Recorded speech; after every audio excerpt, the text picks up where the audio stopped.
So we've been coming out here and riding with you in Prospect Park. Obviously, there's the Prospect Park West bike lane. Many people feel like it was the watershed moment for our bike movement here in New York City, and that it was going to be the end of the world. Many of the residents thought if you actually put in a bi-directional experimental bike path running alongside a historic landmark park, 15 years later, 12 years later, what's the post-mortem?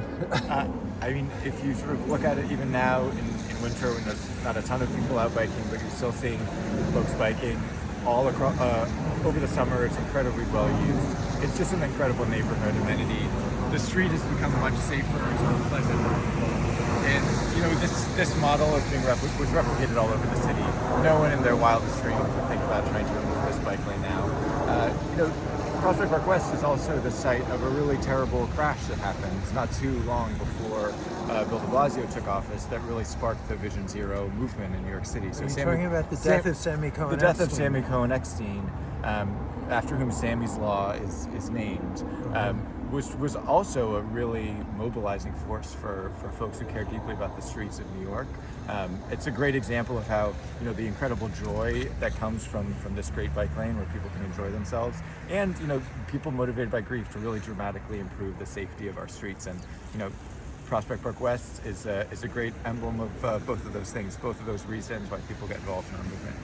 And the amazing irony, though, of Prospect Park West is that the people who were involved in organizing against it because they didn't want the change, they included a former DOT commissioner and other local elected officials. So this is kind of this New York thing where all of these personalities and these separate threads are sort of woven into this saga about a bike lane. Yeah, right. This is honestly one of the things I love about this work is, it can sometimes divide friends from friends. I mean, people who have the exact same national politics, you ask them about removing a couple of parking spaces to put in a bike lane, and they'll have very strong different opinions on it. But that's part of what makes this work so important. And honestly, personally, what makes it so enjoyable, because it is so tangible, it affects people's lives, and you can make a real difference just right here in local government. Yeah. And it also, what it comes down to is, we don't realize how much our built environment and our habits of moving around it get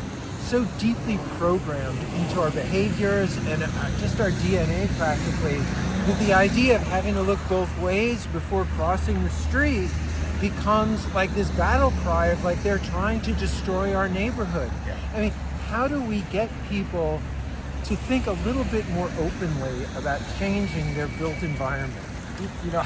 I think at our work at its best, we move fairly quickly to put in projects.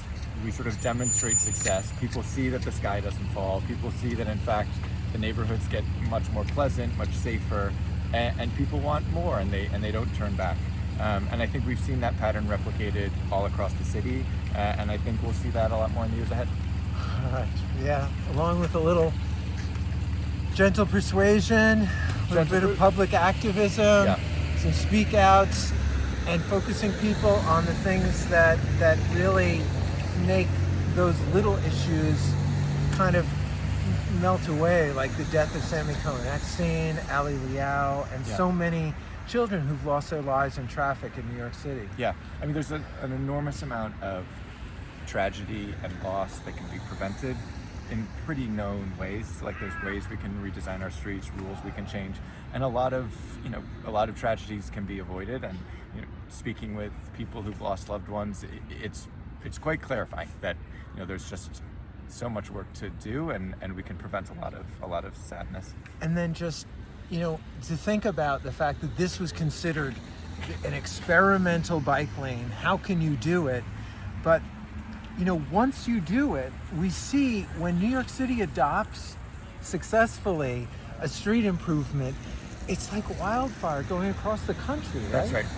It's a little bit of a cliche, but if you can make it here, you can make it anywhere. And so if we can show that New York, it's possible in New York, people all across the country snap it right up.